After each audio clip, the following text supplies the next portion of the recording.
Hello दोस्तों। तो आज अपन रेलवे एनटीपीसी बीवाई की क्वेश्चन सीरीज में जो क्वेश्चन ये है क्षेत्रमिति का, है ना। क्षेत्रमिति का ये, ठीक है। क्षेत्रमिति ये भी लगभग हर एग्जाम में टारगेटेड क्वेश्चन ही है ना। लगभग हर एग्जाम में। तो इसको कैसे करेंगे अपन, देखो। इसमें यहाँ पे वृत्त का दिया है क्षेत्रफल, वृत्त का क्षेत्रफल कितना दिया है 154 सेंटीमीटर स्क्वायर, ठीक है। वृत्त मतलब होता है सर्कल, है ना। सर्कल का क्या दिया है, एरिया दिया है ना। तो अपन इसमें डायरेक्ट भी कर सकते हैं, और मतलब बेसिक इसका तरीका पहले बता देता हूँ, डायरेक्ट भी हो जाएगा। वैसे कोई वो याद रखने वाली चीजें हैं, और बेसिक इसका यही है कि वृत्त एरिया ऑफ सर्कल होता है पाई आर स्क्वायर। ये दिया है अपनों को 154, ठीक। अब अपने को क्या करना है यहाँ पे कि पाई की वैल्यू 22/7। आर अपनों को निकालना पड़ेगा अभी, है ना, क्योंकि अपनों को क्या पूछा है उसने, वृत्त की परिधि पूछा है। इसीलिए पहले अपन आर इसलिए निकाल रहे हैं। आर क्या है, रेडियस। आर क्या है, रेडियस, सर्कल की रेडियस, ठीक है। तो निकाल लो क्या होता है। ये 11 से काट लो, 11 दूना 22, 11 एकम 11, 4 बचे, 11 चौक 44, ठीक। फिर 2 से काटो, 2 एकम 2, 2 सती 14, ये 7 उधर क्रॉस मल्टीप्लाई, तो आर स्क्वायर बराबर 7 इंटू 7। अब स्क्वायर है तो क्या चल जाएगा इधर, अंडर रूट 7 इंटू 7। अब यहाँ पे 7 के 2 पेयर बन गए, है ना। तो ये रूट से क्या हो जाएंगे, बाहर आ जाएंगे। तो आर बराबर अपना कितना आया, 7 आया। कितना आया, 7 आया, ठीक है। अब क्या करना है, निकालना क्या है, परिधि। तो परिधि का फॉर्मूला क्या है, 2 पाई आर, 2 पाई आर, ठीक है। परिधि, परिधि क्या होता है, सर्कमफेरेंस, ये होता है परिधि, है ना। तो 2 पाई आर, 2 22/7 पाई की वैल्यू, आर अभी अभी अपन ने निकाला है, यहाँ रख दीजिए डायरेक्ट 7। ये 7 से 7 कैंसल, कितना आया 2 इंटू 24, 2 इंटू 22, सॉरी। तो ये आया 44 सेंटीमीटर, ठीक। तो इसका एक वो डायरेक्ट न्यू रखना रहता है कि क्या है, जब आर 7 है तो सर्कमफेरेंस आएगी 44, और एरिया आएगा, एरिया कितना है 154, ठीक। अब मान लो इसका डबल करेंगे तो रेडियस कितनी हो गई 14, तो ये भी डबल होगा, ये हो जाएगा 88, और ये 4 गुना होगा, है ना। कितना हो जाएगा 4 4 द 16, एरिया आया 1, 4 5 द 20, 20 और 1 21, एरिया आया 2, 4 1 जा 4 1 2 6।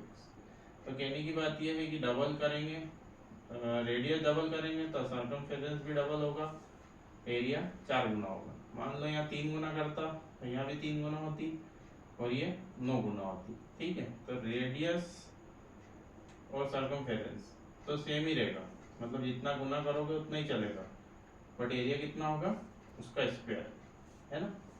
एरिया में क्या होगा, वर्ग हो जाएगा उसका, जो भी अपन जितना भी गुना कर रहे हैं उसका वर्ग हो जाएगा, ठीक। तो ये डायरेक्ट इसका मेथड होता है ना, बहुत बेसिक मेथड इसका यही है, ठीक। तो ये क्वेश्चन इस टाइप से आप सॉल्व करेंगे, ठीक है। हाँ, तो अगला क्वेश्चन है, एक स्कूल में 60% छात्र परीक्षा में उत्तीर्ण हुए, यदि अनुत्तीर्ण उम्मीदवारों की संख्या 240 है तो उत्तीर्ण होने वाले छात्रों की संख्या ज्ञात करनी है ना। तो यहाँ काय में दिया आप लोगों को छात्रों की संख्या बेटा 60%, वो भी काय के हैं 60% काय के दिए हैं, परसेंट में दिए, ये पास वाले है ना, पास, ठीक है। उत्तीर्ण मतलब पास। और छात्रों की संख्या कितनी दी है, number of student, number of student 240, वो भी कौन से, फेल वाले, कौन से, फेल वाले। यहाँ पे लिखा है ना अनुत्तीर्ण, अनुत्तीर्ण उम्मीदवारों की संख्या दी है 240, तो ये संख्या में दिया है और ये परसेंटेज में दिया है। तो अपन क्या करेंगे, 100% मानते हैं, 100% में से 60 तो पास हो गए, तो कितने बचे 40%, ये क्या आ गया फेल, ठीक है। इसमें से अपन ने माइनस कर दिए 100 में से, तो ये जो 40% है उसको इसके बराबर रख देंगे अपन। 40% बराबर 240। ठीक, अब यहाँ से अपन क्या करेंगे, काट दो इसको, ये 0 0 कट गया, 4 से घटा 6 बार, तो 1% बराबर कितना आया 6। अब 2 जीरो इधर बढ़ाया मैंने, मतलब 100% बराबर 2 जीरो इधर बढ़ जाएंगे, कितना आया ये 600। ये तो वह आया है टोटल नंबर ऑफ स्टूडेंट है ना, क्या है टोटल नंबर ऑफ स्टूडेंट, मतलब कुल बच्चे है ना, कुल छात्र, ये तो कुल छात्र आ गया अपने। अब उसने पूछा क्या है अपनों से, उत्तीर्ण मतलब पास होने वाले, अपने पास पास होने वाले परसेंटेज दे रखा है, कितना दिया है 60, तो टोटल का 600 का 60% निकालेंगे अपन, 600 का 60%, तो ये काय का निकलेगा अपना डायरेक्ट उत्तीर्ण वाला, काय का निकलेगा डायरेक्ट उत्तीर्ण वाला। तो 2 जीरो कट गई, ये आया 6 6 36 और 1 0, तो ये पास वालों की संख्या आ गई अपने पास, ये इतने बच्चे पास हुए, यही इसका फाइनल आंसर है।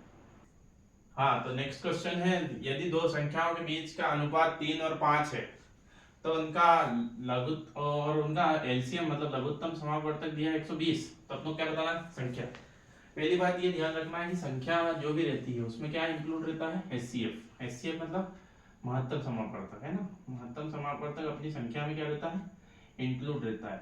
तो अपनों को यहाँ संख्या में क्या दिया है बेटा, संख्या दी है वो भी 2, तो 3 और 5 दिया है ना, मान लो है ना। अभी मैंने बोला कि इसमें क्या रहेगा, दोनों में इंक्लूड रहेगा एचसीएफ, मतलब एचसीएफ मतलब इन दोनों में कुछ ना कुछ कॉमन है। ठीक, अभी अपनों को नहीं पता है तो अपन क्या कर लेंगे, x मान लिया मान लो, ठीक है, तो एक ही बार लेना, ये बात ध्यान रखना, दोनों का अपन ने एक ही बार x लिया, ठीक। और ये किसके बराबर रहता है एलसीएम के, ठीक, एलसीएम के, तो एलसीएम अपने पास दे रखा है कितना 120, ठीक। अब x बराबर निकालना है तो ये दोनों यहाँ पे मल्टीप्लाई में है तो उधर जाके डिवाइड हो जाएंगे, 3 × 5, 3 से काटेंगे 3 चौक 12, 5 8 40, तो x बराबर आया है अपना 8। ये तो अपना क्या आया है x, मैंने अभी पहले ही बोला था x अपन ने जो माना है वो एचसीएफ है, क्या है x एचसीएफ है, ठीक है। तो अपने को पूछा क्या है इसने संख्या, तो संख्या में इसका मल्टीप्लाई कर दो, संख्या में इंक्लूड रहता है अभी बोला था मैंने, तो जैसे 3x और 5x ये हो गई 2, तो इसमें भी कॉमन क्या है 8, इसमें भी कॉमन क्या आया 8, तो ये संख्या क्या बन जाएगी 3 × 8, 8 3 24, 5 × 8, 8 5 40, तो यही वो संख्या है दोनों 24 और 40, ये इसका फाइनल आंसर है। ये एलसीएम और एचसीएफ का टॉपिक है, एलसीएम और एचसीएफ का, ठीक है। बहुत अच्छा क्वेश्चन है, हर एग्जाम में पूछते हैं इस टॉपिक से क्वेश्चन, ठीक। और ऐसे ही पीवीआई के क्वेश्चन आपको डेली मिलते रहेंगे। हमारे वीडियोस आपको अच्छे लग रहे हो तो आप लाइक करें, शेयर करें, और चैनल सब्सक्राइब नहीं करा तो उसको सब्सक्राइब करें जल्द से जल्द, ठीक है। Thank you so much.